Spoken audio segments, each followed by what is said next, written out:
is just a reminder for you na kung toxic yung partner mo or super negative niya talaga, alam mo ba na isa siya sa mga major abundance blockage sa buhay mo.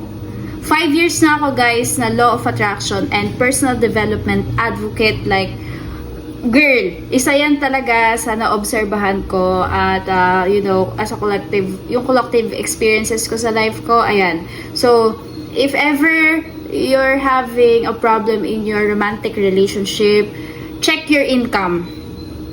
Maganda ba yung income mo? Kasi interrelated yan. Kasi bakit? Hindi ka makakapag-isip ng tama if nasa toxic relationship ka. Aminin mo sa hindi. Girl, sige. Kung wala pa kayong maalala, mag-throwback kayo doon sa mga toxic relationship nyo. Check nyo yung health nyo nung time na yon. Check mo yung income. Check mo yung quality of life mo. Maganda ba? Kasi for sure, hindi yan maganda. Kasi bakit? Kapag ka ang partner mo ay toxic or super negative, tendency siya yung magiging energy vampire mismo sa'yo. So, ibig sabihin na energy vampire, ito yung mga tao na minsan unconsciously nakukuha nila yung positive energy mo, kaya resulta nadadrain ka. Parang super gusto nila ikaw lagi kasama kasi meron ka nang wala sila. Or rather, may insecurity, may inggit dahil meron ka nang wala sila. So, nangyayari, kinakaibigan ka nila, tapos kinuklose ka, hanggat sa hindi mo namamalayan, yung positive energy mo is ina-absorb din nila. But anyway, yan, may possibility na mismo yung partner mo, minsan siya yung energy vampire sa'yo. Kaya pagkakasama mo yung partner mo, nade-drain ka. Diba? Pagkakauwi mo ng bahay or ganyan. Tapos, nag-release siya sa'yo ng negativity, tapos parang ikaw, nag-exchange kayo ng energy na siya naman yung nagiging okay after nyo magkita. Di ba? May mga ganyan. So, anyway, kapag super toxic ng partner nyo, check your income kasi interrelated yan. Wait, nagsalita yung Bluetooth ko. Baba ko nga. Ayan. Lowbat na daw siya. But anyway, it's a confirmation from the universe na, ayun na nga, Mariko. Kapag ka pumili kayo ng partner, ayusin niyo yung pagpili. At saka, make sure na mataas yung standards nyo. Hindi yung siya lang yung available kaya siya yung jojowain. Ganon. Kasi dyan nakasalalay yung future mo. Dyan nakasalalay ang future na magiging anak mo kung sakasakali. So, ano yung mabuti? Kilatisin mo mabuti yung magiging partner mo. Tsaka kapag lagi kayo away ng jowa kills mo, Mariko, ayan, malas yan sa abundance. Alam ko wala namang term na malas, pero kumbaga metaphor lang yon na kung lagi kayo nag-aaway, it's full of negativity. It's a survival frequency, scarcity frequency. So if you're coming from a state of lack, you cannot manifest anything. Ang mamamanifest mo lang is yung mga bad things to happen. So, magkakaroon pa kayo ng madaming instances na mag-aaway kayo lagi. Kasi, dun yung napuput yung energy nyo sa halip na mag-focus kayong dalawa dun sa mga mas makabuluhan na pangyayari. Mas okay. Kumbaga, sayang eh. Kung lagi kayong magkaaway ng partner mo or toxic kayo pares sa isa't isa, yung energy, pwede nyong i-shift eh. Alam niyo yun? Kasi imagine, naaaksaya sa pag-aaway, sa halip na madami kayong magawa ng mga productive things together, sa halip na mag-enjoy kayo sa buhay together, anong nangyayari, nakafocus na kayo sa mga mali ng isa't isa. Pero, don't get me wrong, normal naman mag-aaway, pero not all the time talaga, not every day. So, kung meron kayong laging pagtatalo ng partner mo, check mo yung relationship. Baka mamaya hindi naman talaga kayo para sa isa't isa. Kasi dapat it should bring peace, not chaos. Naniniwala ako doon. Kapag ka ang relationship ay nagbibring ng chaos, bakit ka pa pumasok sa relationship na yan in the first place?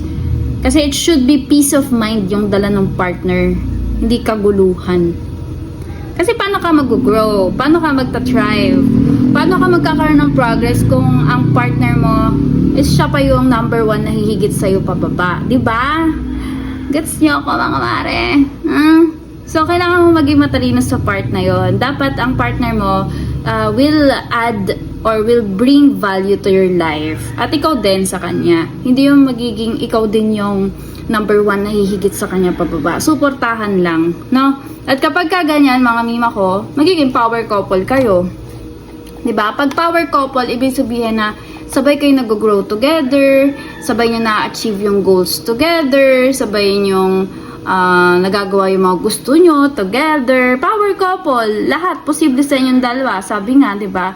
Two minds are better than one. So, makakatulong din yun sa manifestation mo if yung partner mo is same frequency na meron ka or mas mataas yung frequency sa'yo. Kapag ka ganito, ayan, pwede mo i-share sa kanya yung mga pangarap mo sa buhay, pero hindi lahat, okay? Konting sharing lang. Wag super specific. Kahit na mapares kayo ng frequency. But anyway, yun. Eh di, pagka ganyan, mabilis ang manifestation kasi dalawang minds yung nagko-cooperate to each other. Mataas din yung frequency ng partner mo. So, kumbaga may boost yung manifestation mo kapag ganyan. Pero kapag ka ang partner mo, siya pa yung toxic sa'yo, asahan mo yung manifestation mo lagi may kontra. Lagi na-jinx. Ang hindi mo alam, ang na-jinx mismo is yung partner mo. Girl. Diba? You have to realize that. Imagine, sarili mong partner yung ma-jinx. Kaya nangyari dun sa course ng relationship, wala ka man lang na-achieve kahit ano. Sa halip na may ma-achieve ka, paano ka nang pa-decline ka ng pa-decline. Tapos makikita mo yung sarili mo, tuyot na yung collagen mo. Paragang natuyo ka sa relationship. Hindi ka blooming. Girl. So, check nyo guys yung relationship nyo.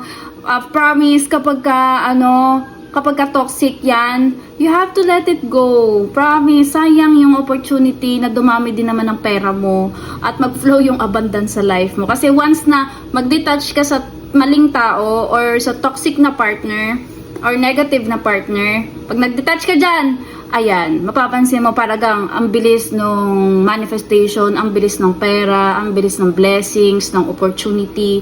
Kaya 'di ba pag may nagbe-break, parang 1 week pa lang ng breakup, kung sino sa dalawa, kuwari, ang dalawa mag-partner, kung sino yung nagtanim ng good karma after the breakup, ang daming blessing sa life niya. Parang nung magjowa sila, wala. Tapos nung nag-break, biglang boom, ang dami. May ganon. Sobrang nagiging blooming after the breakup. So, it means that yung partner niya, yung mismong nag-pull back sa kanya or nag-hold back. So, wag mong hayaan na yung, ang sa akin lang ha, sa nanonood ng video na to, wag mong hayaan na yung partner mo yung mag-hold back sa'yo sa mga gusto mong gawin sa buhay at sa potential na meron ka. Ang dami mong pwedeng magawa, ang dami mong pwedeng maging, ang dami mong pwedeng explore. Ang ganda ng buhay, Mare. Wag mong sayangin yung buhay mo. It's not too late to find yourself again and to prioritize yourself and to make money, to help yourself, to help your family, to help other people. It's not too late to prioritize you, your career, your business, yung mga gusto mo sa buhay, yung passion mo. Girl, ang dami mong pwedeng gawin sa buhay na to. Huwag mong sayangin sa maling tao. So, yun lang sa akin. Good morning. Thank you so much for watching. See you on the next one. Bye!